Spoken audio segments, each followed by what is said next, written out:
Hey everybody, it's Jason Blaha here, and it's time for another Breakfast with Blaha. And today we're going to talk about one of the biggest scams and pieces of misinformation used out there for weight loss.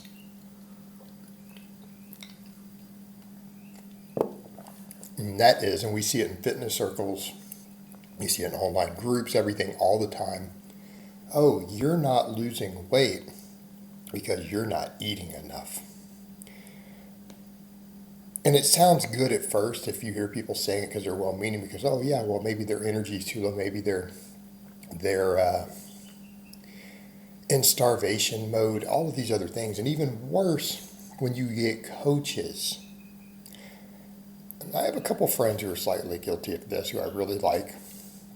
And you get coaches who go, oh, yeah, well, I can increase your food and you'll lose weight faster than what you're doing now. And it's fine if they say food volume, but when they say calories, okay, because that's the difference. Look, we know that food volume, as long as it brings your calories down, food volume itself is extremely helpful for weight loss because you're fuller. You don't feel as hungry. All right? This is part of the problem with flexible dieting that people run into is once you start working the junk food in, you're going to get hungrier and hungrier and hungrier, right? Because you're going to have satiety issues. I would go so far as to say that some people, depending upon your nature, will struggle just from adding too much sweeter stuff, even artificial sweeteners. And it's not because they cause other problems. They don't. They make some people hungry. Some people actually get hungrier from these things. Well, if you're getting hungrier, that's not a good thing.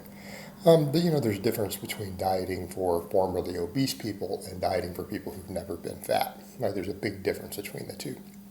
But let's come back over to the point of the calories. Okay, when they say it's actual calories, oh, you're not eating enough calories, it's complete bullshit. Debunked. We know that starvation mode does not exist. Hey, there is no such thing.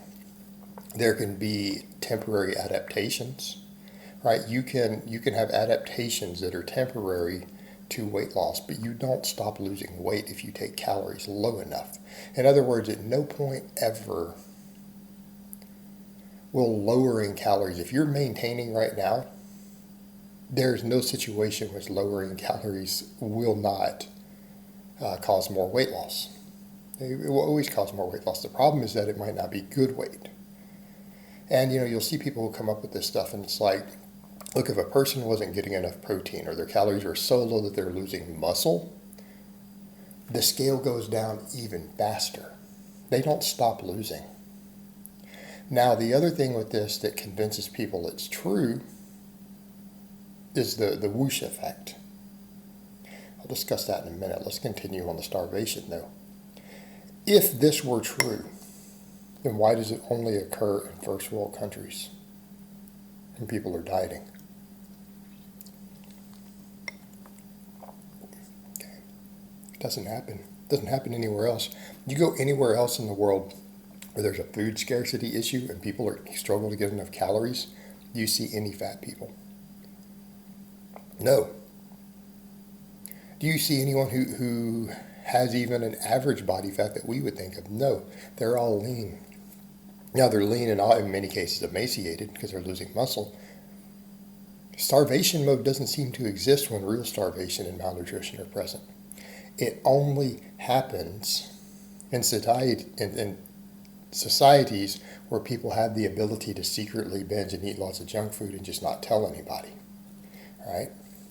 Or we have access to plentiful food. Oh, I'm just not losing weight. You're not losing weight because you're eating too many calories, not the other. Starvation mode doesn't happen.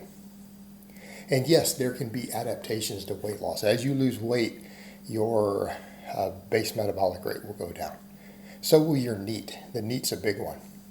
But when people say, oh, well, they're not losing weight because they're more sluggish.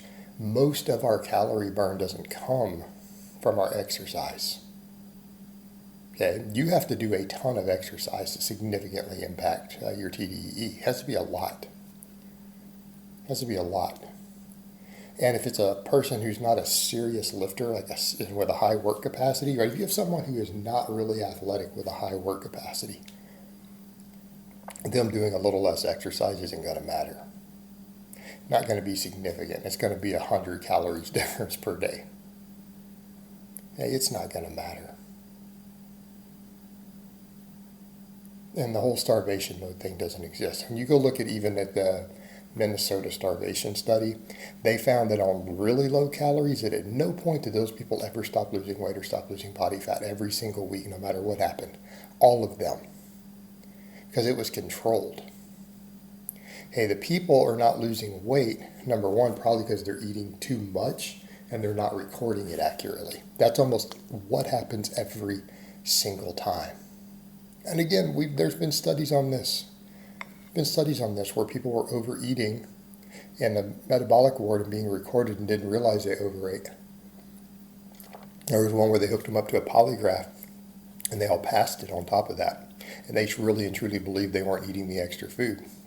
And when they were shown it on video camera, they actually didn't remember. It's what happens when calories go really low.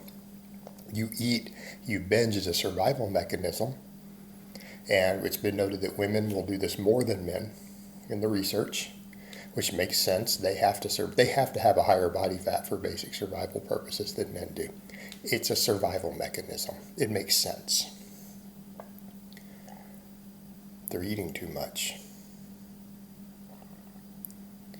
And here's where the biggest con artists are. Well, in some cases, they're not con artists. In some cases, these coaches are just that ignorant. They don't actually know what causes it. They just know that every time they get someone whose weight loss stalls for a little while, even though they're in a deficit, if they add a little bit of food, all of a sudden they drop 3 pounds overnight. And assume it must have been their metabolism, so then they continue in their ignorance to be a trainer who does that with people. Now, what's the reality? It's the Woosh Effect. In other words, that person was losing body fat continually and they stalled for 3 weeks because their body is trying to achieve homeostasis. Your cortisol is elevated. Cortisol causes water retention. By the way, cortisol also causes fat loss and muscle loss if you're not careful. So what's happening is that things like cortisol are going up. Their aldosterone's being affected. Maybe they're eating more salts and other stuff, trying to flavor food more. What happens? For a while they're still losing a pound of body fat every single week, their body weight stays up because of water retention, and their body doing this to try to maintain homeostasis. Right? Your body wants balance. It doesn't like large shifts in body weight back and forth. It's not particularly happy about it. So then they're holding water while they're losing the fat still. The tissue weight's going down because they're in a big deficit. The water weight is staying up. And it will eventually come off on its own. If you make no changes, it will eventually, if you wait enough weeks, all of a sudden 5 pounds, just bam. 1 day, 2 days, 3 days, 5 pounds drops off. It happens. But you can manipulate it and make it happen sooner, keeping in mind this is not productive to your fat loss. It's for your psychology so you can see the scale drop. You bump the carbohydrates a little bit, right? Add a little bit of food back in. Doesn't have to be much. 50 grams of carbs extra added back in. 200 calories a day. You add that in for a couple days, what happens? Well, there's an inverse relationship between blood sugar, insulin, and cortisol. You bump that up for a couple days, the cortisol levels go down a little bit. Brings inflammation down. All of a sudden they pee out 3 pounds. 3 pounds of water weight. That's 1.5 kilos for my non-Americans. They drop weight. And then magically, I just wasn't eating enough. No, you were losing fat just fine. It was just water, and you did something to temporarily make the water come off quicker. But it didn't help your fat loss at all. If anything, it slowed your fat loss slightly. So this is a con. It's a scam. In some cases, it's intentional because they know better. In some cases, it's well-meaning. But it's bad advice. All right, guys, but that's really all I have to say on that today. I hope it's been informative, and I will talk to you guys next time.